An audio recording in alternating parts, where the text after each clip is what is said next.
Hi everyone, Steve Crosby here. Welcome to this edition of Monday Morning Musing. We're going to shift a little bit from the structure of the meal that we've been emphasizing the last few weeks to the issue of Passover and the Last Supper meal being a Passover meal or not. I know there's all kinds of debates. I know that the synoptics call it a Passover, but then John comes along and the issues with chronology are well known.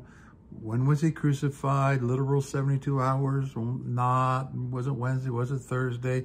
Was it of a Passover meal? You know, when he raised the cup, was it the third cup or was it the fourth cup? All the different typology that you can get out of the Passover. That stuff is, for me, is old news. There's been scores of books. I've read them all.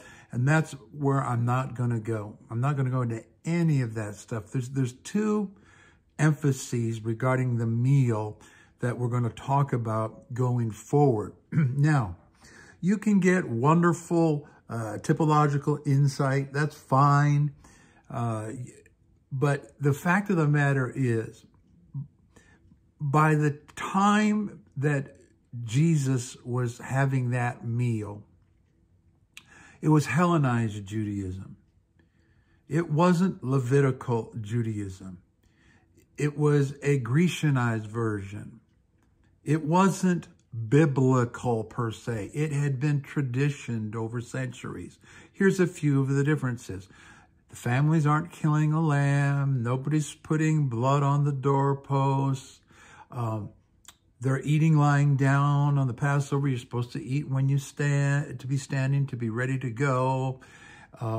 There's all sorts of differences. But it's a great example of sometimes wishful thinking on the part of fundamentalists to think everything was like it says in the Bible. No, it had morphed and it had traditioned over time.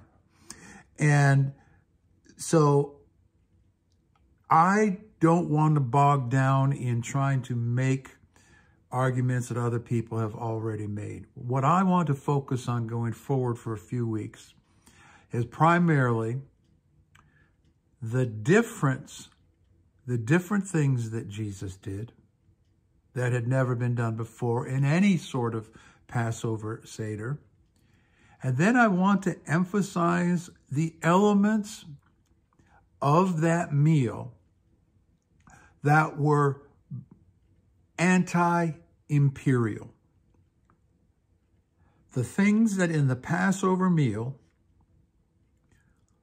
that were anti-imperial, and then when that Passover meal began to morph into the Eucharist, and it took 150 years or so for that to separate out. Probably the Gentilizing of the church had a lot to do with it. The Eucharist, John chapter 6 and 1 Corinthians 11, how it came to be experienced in the church, had strong anti-imperial overtones. And in this intro session, I just want to make a couple of points. Number one, there are similarities and differences. And one of the similarities between the initial Passover and the Passover at Jesus' time is they were both experienced under the political domination of another power. Otherwise, Israel was under domination. That's really important because normally when people talk about the Passover, Seder, Last Supper, they do a lot of spiritualizing and theologizing, but nobody talks about the sociology, the politics, or the political atmosphere.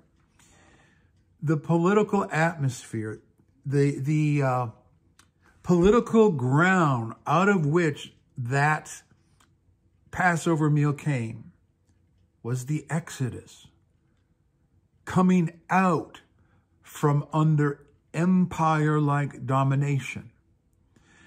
And that hope was deeply set in every Jewish believer. And you can be sure that the 12, when they were gathered in that room, were carrying in their hearts, this is the time, this is the hour. So they were both anti-imperial meals. So even though Jesus makes the Eucharist an anti-imperial meal, he changes so many values and changes so many things. And there is language that works its way into the experience of the church into the 1st and 2nd century that is somewhat coded language. And it's in the scripture. It's in the scriptures. Different anti-imperial statements that you and I read from a Christian perspective and we don't see it. But the people who were there, who were singing the songs, doing the chants, quoting the scripture, quoting the apostolic, they understood how anti-imperial that meal, that Eucharist meal was. So that's all I want to say in this intro. So we're going to, that's the direction we're going to shift, and I'll see you the next time.